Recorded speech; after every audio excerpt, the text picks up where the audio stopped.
জন আকাঙ্ক্ষা এবং জন প্রত্যাশার সাথে তাল মিলিয়ে আমাদের উপদেষ্টা মহোদয় তিনি দায়িত্ব গ্রহণ করার পরেই প্রথম যেদিন মেট্রো রেল ভিজিট করতে যান সেদিন তিনি বলেছিলেন যে আমরা শুক্রবার ওইটা চালু করব।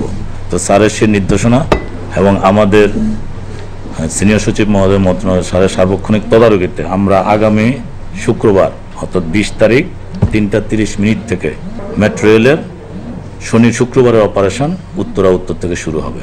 এখন শুরু হচ্ছে আমাদের 7 দিনের মেট্রো রেলের যাত্রা।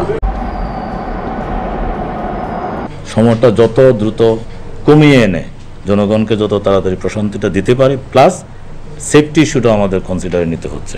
আগামীকাল থেকে কাজীপাড়া চালু হবে ইনশাল্লাহ। চালু করার জন্য আমার এখন 20.5 লাখ টাকা আমাদের লেগেছে সিভিল, আর অনিবার্য কারণবশত আপনারা জানেন মিরপুর 10-এ আপাতত থামবে না, এটা আমাদের কাজ চলছে। কাজ শেষ হলে আমরা দ্রুত এটা চালু করার চেষ্টা চালাচ্ছি, যেহেতু জন আকাঙ্ক্ষা মিরপুর একটি হাব।